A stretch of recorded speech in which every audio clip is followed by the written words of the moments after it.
Hi and welcome. I'm Jordan at Now Novel, and this is a brief guide to describing place and character precisely. Keep watching for reasons not to just say nice, plus what Stephen King's issue with adverbs is.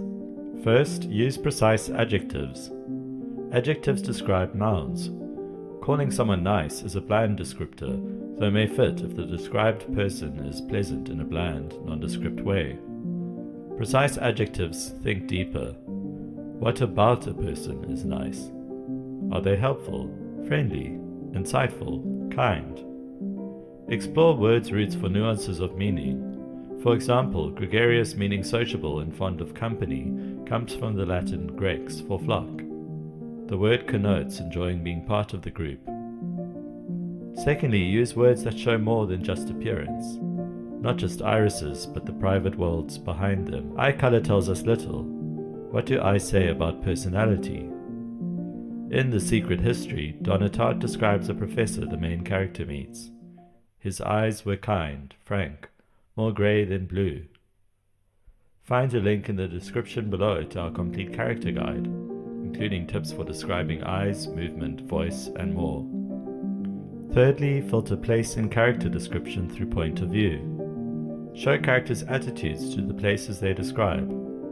What stands out in a nightclub to a shy wallflower may be very different to how an extroverted raver would describe the same setting.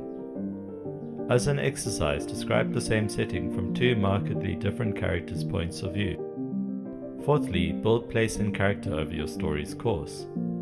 Finesse your descriptions as story events unfold. If a character is introduced as loud, what other signs of their loudness might you show? See how Donna Tartt develops Bunny Corcoran, a character who is murdered at the start of The Secret History. Here's Bunny's introduction.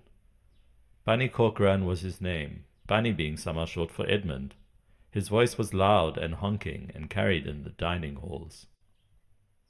Tartt develops Bunny's known attributes as her main character discusses Bunny with a friend later on.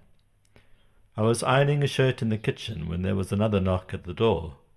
I went into the hall and found Henry standing there. "Does that sound like Bunny to you?" he said quietly. "No," I said. This knock was fairly light. Bunny always beat at the door as if to bash it in. Like characters, how will settings change from incomplete to finished or new to old?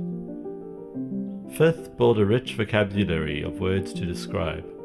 Dictionaries and thesauruses are essentials.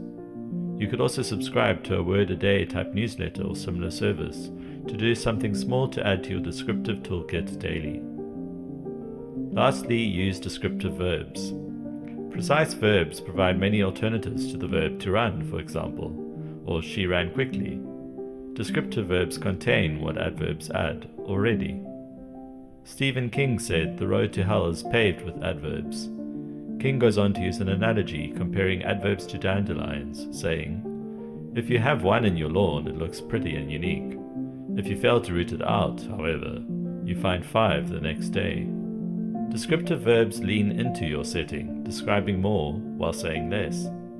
For example, the verb here conveys the pain of walking barefoot on a hard, uneven surface. She hobbled barefoot over the cobblestones. That's it for this brief guide to describing characters and places clearly and more impactfully. Thanks for watching.